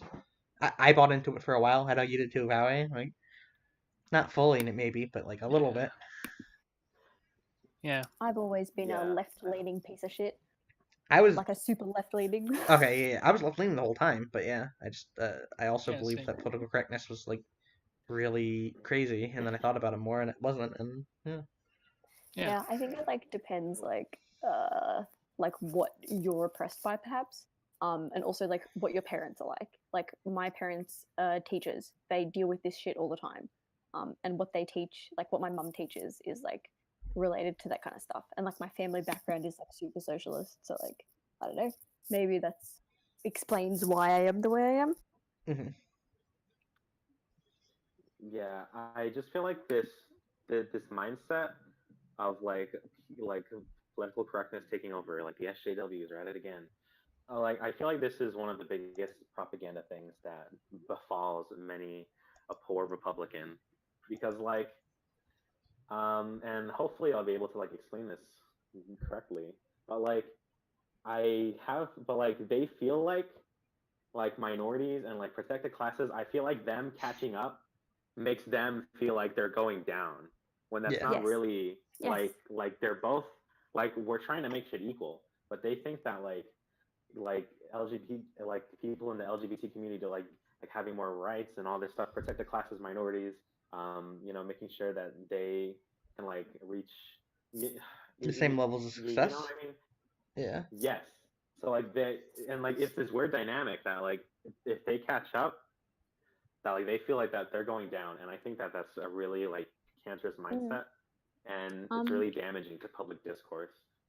Yes. There's a comic someone made, like a little comic strip, which illustrates that perfectly. And it's like there's this like little boy who has 3 toys, and this girl has none, and she gets one, and he doesn't get anything. And he's like, well, why didn't I get anything? That's not fair that she got something and I got nothing. And it's like, well, he already has 3. She's just got 1. You're just pissy because you didn't get anything either at the same time. Yeah. Yeah. And I think to be like, I guess to maybe play devil's advocate in a way, I think there probably is some degree where it's like if everything is perfectly equal, it means things will be harder for white cis straight men, right? But like that's okay because it's not going to be like it's not going to be super hard, and it's going to be a lot easier than it is for everyone that's not like that right now, right? Yes. So like Yes. it's not wholly unfounded that things will probably get a little bit harder, but that's it's not going to get insanely hard, and it's not like if you're the better person for the position, you'll probably get the position anyway, right? Like, I think a lot of Yeah. people view like diversity hires and stuff like that as like unqualified people getting a role over qualified people, when it's really like a lot of times I think it's used as like a tiebreaker, right? So all you have to do is make sure that if you want to get a job, make sure you don't get into a tiebreaker, right? Be better than the other Yeah. candidate by so much that they have to pick you. That's now your goal. And does that seem a little unfair? I can see how it feels a little unfair, but like previously the tiebreaker went to you every time, so now you got to deal with the tiebreaker going to the other guy, and you got to improve to make sure it doesn't go to that point. For sure. Yeah, Yeah. absolutely. Basically, they see kind of equality and stuff around that as more of a zero-sum game, Yeah. which it isn't Yeah, really, definitely isn't. because the point isn't to lower the standard of anyone. Well, except, you know, did slavery lower the standards of white people at the time? Removing slavery Yeah. reduce the quality of white people at the time? Sure, Yeah. but like in the end, everyone's gonna be pretty high up if we can just get over the fact that, you know, maybe it's a bit limited on how much joy we can share or whatever, equality, Yeah. but overall it'll be better. I completely agree. I think it's like a zero sum game is a good term for it. People just think of it like if other people rise up, then people have to fall. And like sometimes there's some very small amount of validity to it, but stuff like gay marriage, there's literally no validity. Nothing changes, right? Yeah. Like you literally don't lose anything. There's Yeah, or like a few days ago when like I think it was New York when they added that you could change your birth certificate to like have your gender be like X or whatever. Like that, like it like adds it doesn't detract anything from you, but yet you're over here like complaining and whining about it. Like it's such like a horrible thing, even though like they probably have never looked into like stuff like that. They probably just like assume like, wow, the SJWs are at it again. Like there's only two genders and stuff like that. You know what I mean? yep. I think like overall, like the right and that kind of thinking, to me, that just screams like a lack of empathy. That's like the basis for all of it, I think. Yeah, I think Yeah. there's like I'm actually like channeling a Lindsay Ellis video a little bit, but like Reagan was in power at the time of the AIDS crisis in the U.S., right? And she mentioned that like the first time he started to actually like view it as something bad was when one of his friends got it, like Rock Hudson is like another actor Yeah. that got it. So it was like it needs to, for the right, it feels like it needs to be personal. It needs to be someone they know, someone they like, before it's like, okay, this is a real thing. But if it's just like Yeah. a bunch of people, nameless people they don't really know, then it's like, no, I don't care about them. I wonder if that could be like tested, like political affiliation and like how empathetic you are as a person. That sounds really judgy, but I think that'd be really interesting. Yeah, I mean, it probably exists. To go back to the big poll thing I had open, with like the Republicans, only 8% believed Ford. So like My God. they all, and let's see, I do not believe, was it 62%? Only 30% unsure. So the vast majority of them actually landed in the I don't believe her. It's like they had zero empathy for her, but they had a lot for Kavanaugh, obviously. Yeah. I also like, I don't know if this makes any sense at all, but all the women who don't believe her confuse me to like no end. And like, I know it's like, whatever, like they're Republican, they're different to how I think. But I don't know. I feel like just with like all minorities, I feel like it's like a spirit of like, we're all in this together. Like, I think women usually are pretty good at like standing side by side no matter what and being like, well, this is like the wrong thing, or like morally I object to this. But like, I just don't get how you could be a woman and not like side with her at all. Like, I just don't understand. I just don't understand right-wing women in general. Like, I don't get it at all. Yeah. It's, Yeah. I think there's like, oh yeah. Okay, to be completely honest, I'm kind of going out on a limb here. Is Jordan Peterson an alt-right, or is he just like a right-leaning? I think he's just a right. He sympathizes with the alt-right, but he definitely avoids direct listening. yeah, so you have people like this, or like, yeah, you have people like Jordan Peterson who are like kind of like symbols of like conservatives, and like their like values are based on like, you know, like women needing to be like in the homes and like taking care of like the kids, stuff like that. And like I don't know, it's just kind of, and like people like that representing these like you know, like representing conservatives, and then also like the women who are like, I think forged lying, sexual assault isn't that big of a deal. It's just like crazy. It's like what like alternate reality, what like bad timeline am I like living in right now? I think Yeah. it's like brainwashing, like on a social level. I seriously think that. See, here's a. This is also partially Lindsay Ellis' point, but mostly my own. She mentioned at one point that like a lot of the reason people hated Twilight was because it's for young girls, right? And society in a general sense doesn't like young girls very much. So when there's Yes. something that's for young girls, we as a society think it's bad, right? And I think that like transfers to women sometimes, right? And I like a lot of like it. This is like definitely a trope in media. You can tell me, Jem, more if it's a trope in real life. I feel like I mean I know some people like this, so like, I feel like it is where it's Mhm. like the girl that doesn't feel like she's like other girls, right? Yes. The directly wants to not be like other girls, right? So I think Yes. that's like probably a decent number of Republican women are like, I'm Yes, not like yes, other yes. girls. I'm more like one of the guys because girls are bad because society Yes. says girls are bad, so they want to reject that label of girls, right? Or women. Sorry, Let me I expand should have on replaced this it for for a women for all of second. it, but Yes. Let me expand on this for a second. Mhm. Every single girl who has ever existed has had that phase at some point. Every single girl. I don't care who they are. Every girl has done that for at least like a week. Has just been like, oh, I like don't like hanging out with girls. I find them too bitchy. Or like, I'm not like other girls. I like boy stuff. Like every girl does that at some point because we're told that everything we like is shit. Like when I was growing up, I really liked One Direction. Like no hate, I really liked One Direction. And Mhm. like I read Twilight, I didn't like it. And like some of my friends really like Justin Bieber, and like Starbucks is a thing, and Ugg boots, even simple shit like that. Like you'll just like watch anything or read anything, and it's just like girls' interests are shit. They're so cringy. They're so like boring and bland and basic. And it's like there's not a basic dude thing. Like, sure, there might be, but Video like games will be that in the future, I hope. but God like bless, we're please. so like vilified for what we like that like some like forms of media are considered lesser because they're catered to women. Mhm. It's bizarre. Like could you imagine growing up and like, well maybe you did, but because I'm like a lady I can like relate to this.